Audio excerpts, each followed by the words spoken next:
have both. So I did nothing. I ran and I hid.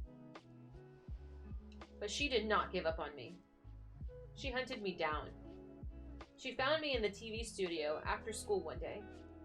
I felt fingers slipping down the back of my neck, grabbing my collar, pulling me backward. The crew was staring. "Mr. Borlock," I heard her say, "we need to talk." Her voice told me she was not smiling. She released my collar. I followed her out of the room. In the courtyard, a couple cooing on the bench beneath the palmetto tree saw us coming and bolted, so that's where we sat. "So," she said, "are we breaking up already?" "I don't want to," I said. "So why are you hiding from me?" Forced to face her, forced to talk. I felt my gumption rising. "Something's gotta change," I said. "That's all I know." "You mean like change clothes? Or change a tire?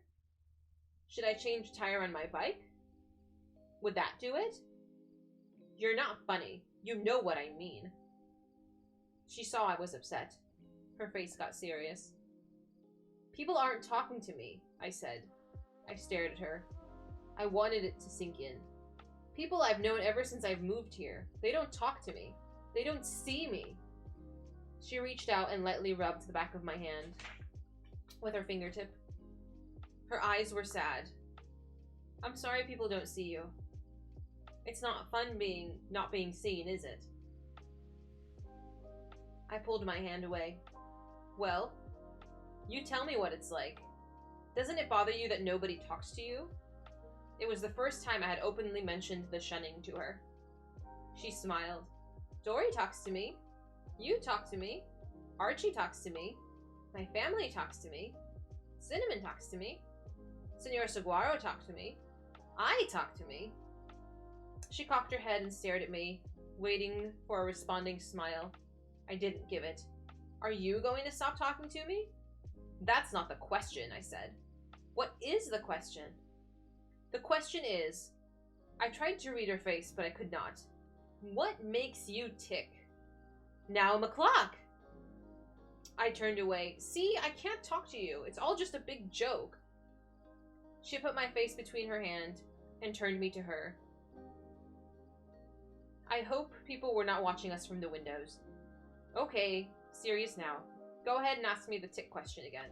Or any other question. Any question at all." I shook my head. "You just don't care, do you?" That stumped her. "Care? Leo, how can you say I don't care? You've gone with me to places. We've delivered cards and flowers. How can you say—" "That's not what I meant. I meant you don't care about what people think." "I care what you think. I know, you care what Cinnamon and Senor Saguaro think. I'm talking about the school, the town. I'm talking about everybody." She sniffed around the word. "Everybody?" "Right. You don't seem to care what everybody thinks. You don't seem to know what everybody thinks.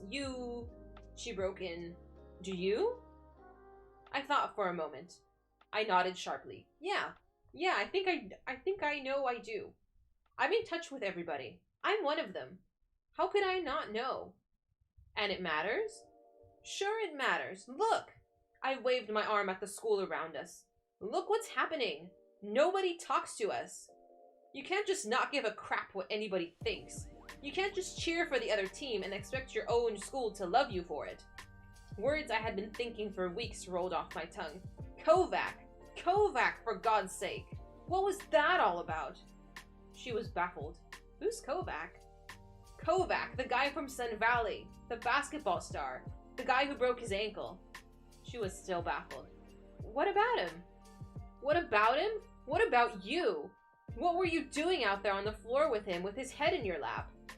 "He was in pain." "He was the enemy, Stargirl. Susan. Whatever. The enemy." She stared dumbly back at me.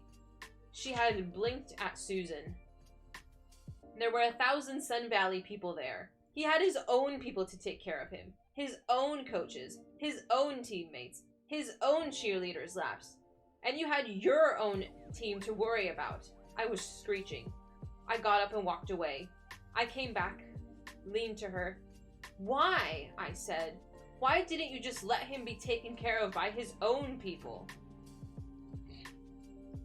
She looked at me for a long time, as if in my face she could find herself explained. I don't know, she said dimly at last. I didn't think. I just did. I pulled back. I was tempted to say, well, I hope you're satisfied because they hate you for what you did. But I didn't have the heart. Now I was feeling sorry for her. I sat back down beside her. I took her hand. I smiled. I spoke as gently as I could. Stargirl, you just can't do things the way you do. If you weren't stuck in homeschooling all your life, you would understand. You can't just wake up in the morning and say you don't care about what the rest of the world thinks. Her eyes went wide. Her voice peppy like a little girl's. You can't? Not unless you want to be a hermit. She flicked the hem of her skirt at my sneaker, dusting it. But how do you keep track of the rest of the world? Sometimes I can hardly keep track of myself. It's not something you even have to think about, I said. You just know, because you're connected. On the ground, her bag shifted slightly. Cinnamon was stirring. Stargirl's face went through a series of expressions, ending with a pout and a sudden sobby outburst. I'm not connected! She reached out to me, and we hugged on the bench in the courtyard, and we walked home together.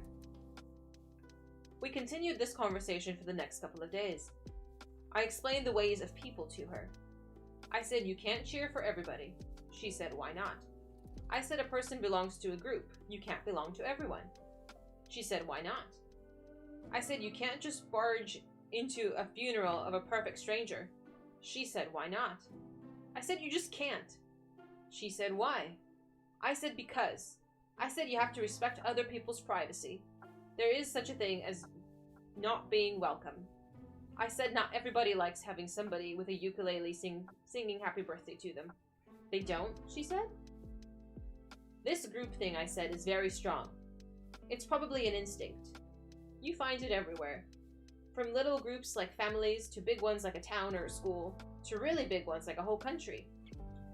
How about really, really big ones, she said, like a planet? Whatever, I said. The point is, in a group, everybody acts pretty much the same. And that's kind of how the group holds itself together. Everybody, she said? Well, mostly, I said. That's what jails and mental hospitals are for, to keep it that way. You think I should be in jail, she said? I think you should try to be a little more like the rest of us, I said. Why, she said. Because, I said. Tell me, she said. It's hard, I said. Say it, she said. Because nobody likes you, I said. That's why. Nobody likes you. Nobody, she said. Her eyes covered me like the sky. Nobody? I tried to play dumb, but it wasn't working. Hey, I said, don't look at me. We're talking about them. Them. If it was up to me, I wouldn't change a thing. You're fine with me the way you are. But we're not alone, are we? We live in a world of them, like it or not. And that's where I tried to keep it. On them. I didn't mention myself. I didn't say do it for me. I didn't say if you don't change, you can forget about me. I never said that. 2 days later, Stargirl vanished. That was chapter 25. Dun dun dun. Thoughts?